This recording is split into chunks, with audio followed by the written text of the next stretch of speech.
दोस्तों lecture number 3 में आप सभी को खुशामदीद। आज हम बात करने वाले हैं सेट डिफरेंसेस के ऊपर कि सेट डिफरेंस क्या होता है। सबसे पहले हम उसकी डेफिनेशन पे जाएंगे और उसके बाद उसकी फार्मल डेफिनेशन या मैथमेटिकल डेफिनेशन पे जाएंगे और उसके बाद हम कुछ एग्जांपल्स करेंगे और उसके बाद हम वेन डायग्राम पे बात करेंगे।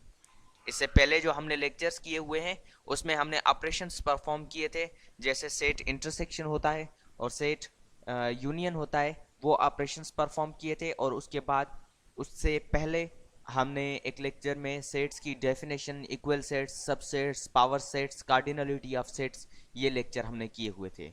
अगर आपने ये लेक्चर्स नहीं देखे तो काइंडली आई टेप पे जाके उन लेक्चर्स पे अगर आप क्लिक करेंगे तो वो लेक्चर्स आप देख पाएंगे, क्योंकि मैथमेटिक्स में एक कनेक्टिविटी होती है। अगर आपने एक भी लेक्चर बीच में छोड़ा तो आगे वाले लेक्चर्स हो सकता है आपको समझ में ना आए, क्योंकि लेक्चर्स और टॉपिक्स एक दूसरे से रिलेटेड होते हैं।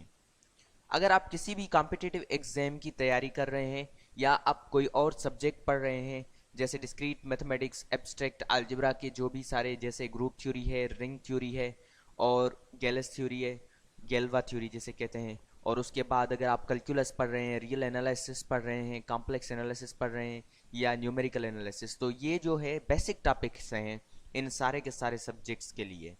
तो आइए स्टार्ट करते हैं लेक्चर नंबर 3, जिसमें हम बात करेंगे डिफरेंसेस के ऊपर।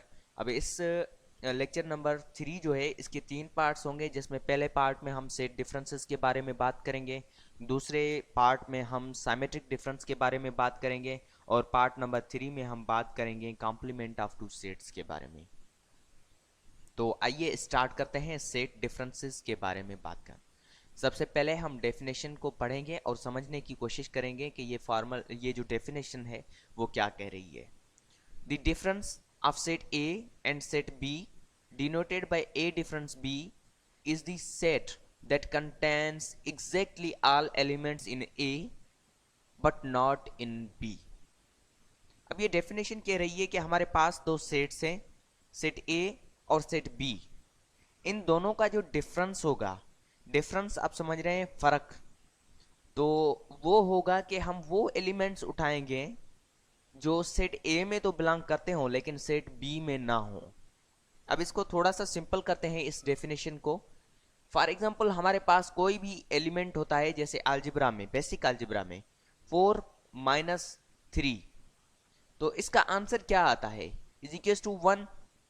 अब ये 1 क्या है, क्योंकि 4 और 3 के बीच का जो डिफरेंस है, इन दोनों में जो फर्क है वो 1 का है। वही हम करते हैं सेट में। ए और बी का डिफरेंस में हम क्या करते हैं कि हम जो इन दोनों सेट्स में फर्क होता है, यानी सेट ए के वो एलिमेंट्स उठाते हैं जो सेट बी में ना हो, या वो एलिमेंट्स उठाते हैं जो सेट ए को सेट बी से मुनफरद करते हों, अलग करते हों, तो वो एलिमेंट्स हम उठाते हैं। अब अगर हम फार्मल डेफिनेशन की बात करें तो फार्मली हम इसे ऐसे लिख सकते हैं, क्योंकि ये नोट करते हैं, डिनोट करते हैं हम सेट डिफरेंसेस को कुछ इस तरह के difference of set A and B is equal to X such that X belongs to A, यानी एक्स यानी हमारे जो वो नया सेट आने वाला है ए डिफरेंस बी का, उसमें हम वो सारे के सारे एलिमेंट्स लेंगे जो ए में तो बिलोंग करते हों लेकिन बी में ना हों। उसे हम एक तरह से ए इंटरसेक्शन बी कॉम्प्लीमेंट भी कह सकते हैं, लेकिन कॉम्प्लीमेंट हमने नहीं सीखा, तो इस पॉइंट को हम अभी इधर ही छोड़ देते हैं फिलहाल के लिए। एग्जाम्पल्स के ऊपर बात करते हैं कि एग्जाम्पल में, फॉर एग्जाम्पल हमारे पास कोई सेट है, सेट ए, इसे हम सेट ए का नाम दे देते हैं। इसे इरेज करके मैं फॉर एग्जाम्पल इसको लिख देता हूँ सेट ए। ये हमारा सेट ए है और ये हमारा सेट बी है फॉर एग्जाम्पल। तो अब हम चाह रहे हैं कि ए डिफरेंस बी फाइंड करें। तो ए डिफरेंस बी में हम क्या करेंगे कि हम ए के सारे वो एलिमेंट्स लिखेंगे जो सेट बी में ना हो, लेकिन ऐसे एलिमेंट्स हम बिल्कुल भी नहीं उठाएंगे जो बी में हो लेकिन ए में ना हो। ये एक बात समझने की है कि हम उस सेट के पहले वाला जो सेट है उसके एलिमेंट्स उठाएंगे। कौन से एलिमेंट, वो एलिमेंट जो दूसरे वाले सेट में ना हो। अगर इस सेट की बात करें तो एक क्या इस सेट में है, नहीं है तो आप लिख दें। 2 इस सेट में है, क्या इस सेट में है, नहीं है, आप लिख दें। 3 क्या इस सेट में है, जी हाँ है, तो इसे आप नहीं लिख सकते।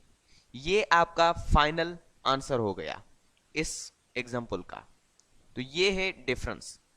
ये जो दूसरा एग्जाम्पल है वो बहुत ही इंपॉर्टेंट है, इसे मैं एन बी कर देता हूं। ये इंपॉर्टेंट एग्जाम्पल है। अब ये कह रहा है कि आपका सेट ऑफ रियल नंबर से, रियल नंबर सेट में कौन से एलिमेंट्स होते हैं? रियल एलिमेंट्स में होते हैं जीरो और डेसिमल्स, फ्रैक्शंस, रेशनल्स, इरेशनल, मतलब रेशनल और इरेशनल का यूनियन होता है। रेशनल नंबर्स, रियल नंबर्स में हमने पहले लेक्चर में बात की हुई है, तो अगर आपको समझ में ना आए ये रियल नंबर्स क्या हैं तो आप उस लेक्चर को देख सकते हैं।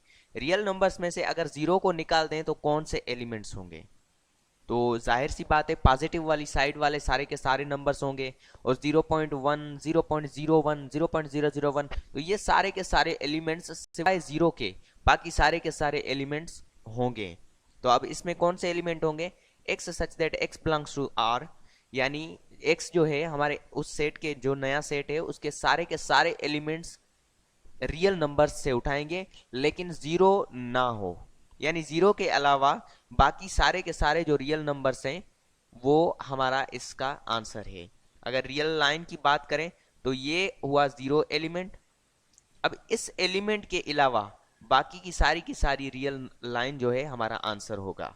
इसको हम कुछ इस तरह लिखते हैं, अगर आप इंटरवल में पढ़ेंगे तो इस तरह लिखते हैं, एक होल दे देते हैं उस पॉइंट पे।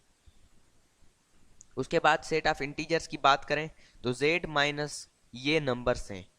देखें ये जो नंबर्स हैं सारे के सारे फ्रैक्शन फॉर्म में हैं, और हमें पता है कि सेट ऑफ इंटीजर्स में फ्रैक्शन नहीं होते, तो ये जो हैं टोटली डिसजॉइंट सेट्स हैं।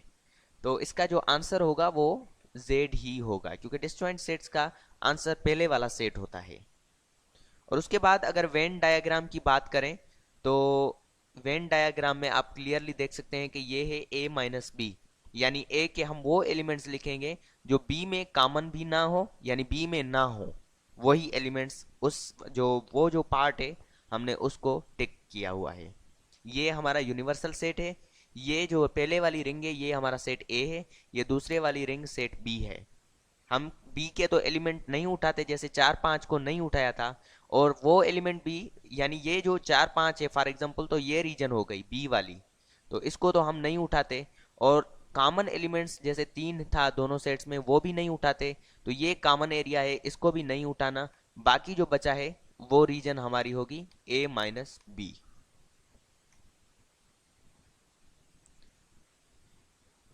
और उसके बाद हम अगर बात करें, थोड़ा सा पीसी हैंग हो रहा है तो उसको फिर से दोबारा से कर देते हैं। उसके बाद अगर हम देखें तो ये एक लॉ होता है बेटा, कम्यूटेटिव लॉ। कम्यूटेटिव लॉ में होता है कि a minus A plus B, for example कोई भी आपके, जैसे अगर ऐसे उठा लें 1 प्लस 2 इज इक्वल टू 3, और 2 प्लस 1 इज इक्वल टू 3, ऐसे ऐड करें या वैसे ऐड करें, मतलब इस तरह से ऐड करें या इस तरह से ऐड करें, बात एक ही होती है। ये मल्टीप्लिकेशन और एडिशन में होता है, डिफरेंस और जो डिवीजन है उसमें नहीं होता। तो ये a माइनस बी और b माइनस ए डिफरेंस b और b डिफरेंस a इक्वल नहीं होते। अगर आप माइनस ना कहें तो बेहतर है, ये डिफरेंस है। मुझसे थोड़ी गलती हो गई कहने में। a डिफरेंस b इक्वल नहीं होता बी डिफरेंस ए के, ये आप सेट से भी देख सकते हैं। ये बी डिफरेंस ए है, यानी पहले वाले सेट के वो एलिमेंट हमने उठाए हुए हैं जो दूसरे वाले सेट में ना हो और कॉमन भी ना हो। तो उम्मीद है कि आपको ये लेक्चर समझ में आया होगा। अगर आपको नहीं आई कोई भी चीज़ समझ में तो आप कमेंट में वो क्वेश्चन कर सकते हैं। मुझे दीजिए इजाज़त, अपना ख्याल रखें, पढ़ाई पे फोकस देते रहिए।